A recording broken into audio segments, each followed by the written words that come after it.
Okay, so now we're going to start talking about the reasons why we might think that we should allow for the selling of human organs, such as a kidney. And recall that we're sort of beginning from the general assumption, what seems plausibly true, just that it would be a better world, there would be less suffering in the world if the people who are waiting for an organ transplant were able to receive it, right? It seems true that a lot of people suffer and die waiting for a transplant. What reasons could we offer for why the prohibition of selling of human organs should be maintained? Why should we keep the status quo of an altruistic sort of system?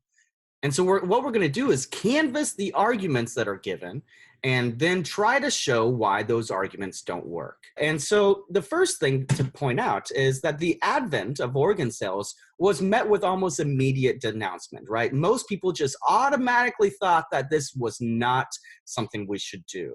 There's clearly a black market, so it is something that happens, but it's not legalized, at least in most societies. And so the basic place where we're beginning is just the fact that most people just automatically rejected the idea, right? And so there was little debate regarding the morality involved with the selling of something like one's kidney. And so what you might think is that at the very least, we should be open for debate. We should allow for the kind of debate involved, given that there is an obvious need for organ transplantation, right? Insofar as it would prevent suffering. So that's the basic place that we're beginning. It just seems true that the consequences of the shortage of kidneys for transplantation is great, and the kind of suffering that's involved could be avoided if more kidneys were available. And given that, the potential kidney donors would be paid, where they're either going to be considered otherwise excluded or just not available. And therefore, there must be some kind of an adequate justification for this otherwise avoidable harm, right? And so the argumentative strategy that's involved here is to try to consider what justifications might be offered and then to try and show that those arguments don't work. And of course, in the background, we do have the kind of intuitions that were involved with the trolley car problem. This is what we discussed previously with regard to the thought experiment that John Harris gave us with the survival lottery, right? It's the same basic intuition. The utilitarian calculus is that it would be better to save the five than to save the one. And so that same intuition is supposed to be involved here too. It would be better to save those people waiting for an organ transplant than not to.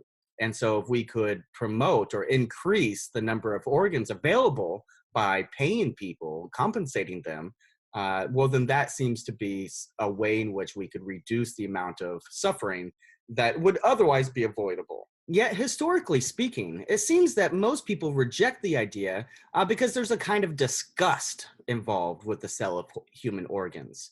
And so you might think that this sort of feeling of disgust is what really led to the ban on the selling of human organs in the first place. It's common to think that this feeling of disgust is tied to the selling of human organs, and therefore the ban on selling of human organs is not really in need of any further justification. All we need is to appeal to this sort of disgust that we have. Presumably, that's in the background with regard to the reason why there's a ban on the selling of human organs in the first place. But the mere feeling, the mere fact that there's a kind of disgust involved is not going to be the right kind of justification for the sheer amount of suffering that's involved, right? We can't simply appeal to this kind of feeling of disgust, given that so many people are suffering and dying, waiting for an organ transplantation, right? So given that we can't just simply appeal to this feeling of disgust, let's now consider what exactly the thesis of this position is. Well, first, we need to consider the reasons that are actually given for the prohibition against organ sales. And then we're going to try to show why those arguments all fail and why the debate should be reopened. And we're going to focus, for the purpose of this lecture and the readings, we're going to focus on the sale of kidneys. But we should also notice that the implications do go beyond just the case of selling kidneys. So let's go ahead and consider the first kind of objection that somebody might raise in support of the claim that we should not be selling human organs. So, a common way in which people oftentimes object to the selling of kidneys is by appealing to a kind of protective disposition of the vendor or the person who would be compensated for the kidney. The idea seems to be that it's the exploited poor who needed to be protected against the greedy rich. The rich people are going to come and take the poor's kidneys, right? And they're going to give them money, but that's really just a kind of exploitation of the poor.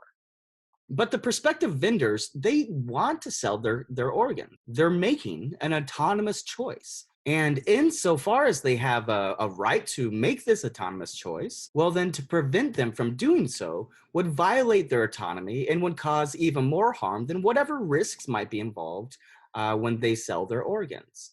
So the basic objection is we need to protect the poor against being exploited by the rich. But if we were to prevent them from selling their kidneys or their organs, then this would violate their autonomy. And so that's not really protecting the poor, insofar as violating one's right to autonomy is only justified if it's going to hurt someone else, right? This is Mill's harm principle at work. And so you might think that we could reject this type of objection insofar as we're appealing to the person's autonomous choice to sell their kidney. But the opponent of the selling of kidneys could respond, right? One possible way to respond would be to claim that the vendor's autonomous choice is just not a genuine choice. It's not a real choice. It might seem like a real choice, but that would only be an illusion. And this is because the vendor is not sufficiently educated to make a genuinely informed choice. They just don't have the information that's involved or that would be required in order to make the kind of genuinely informed choice that we might think is required in order to sell one's organs.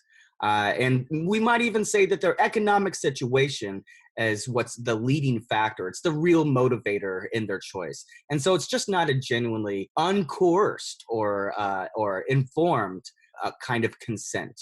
It's not informed consent insofar as, they don't have the required information. They're not educated on all the details.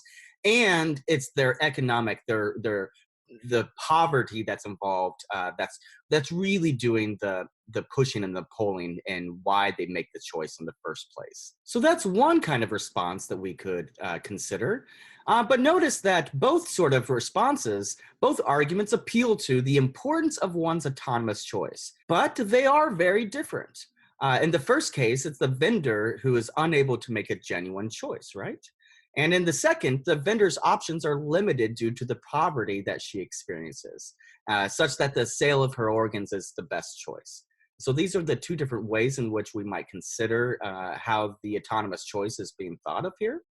And once we make this distinction, then we might be able to show why neither argument actually works. So let's try to figure out what exactly that would involve, right?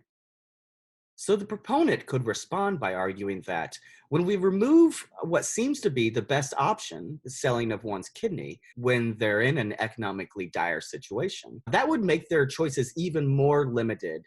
And so there wouldn't be any sort of improvement in the situation. So the only way that we could really improve this situation, if we're not going to allow for the selling of one's organs, is if we actually remove the poverty in the first place. But if we were able to figure out a way to fix poverty, right? If we were able to remove the poverty from the situation in the first place, then the prohibition would be irrelevant. Why would there even need to be a prohibition against the selling of human organs if we could fix the issue of poverty? If we could remove the economic situation, right? The dire economic situation, insofar as we're able to remove the poverty from the equation, right? And so it looks like that argument against the prohibition of kidney cells is not going to work either. But what about this notion of genuinely informed consent? Right, it does seem true that that a lot of people just don't know all of the risks that are involved. Often, it is true that people just are not adequately educated with all the factors that go into human organ transplantation. So the kind of ignorance that's involved does seem to imply a lack of genuinely informed consent. So let's agree to that point. You still might think that that's not a very good reason to ban the selling of human organs. It seems entirely reasonable that we could institute the required forms of counseling and education that we might think is required in order to sell one's organs.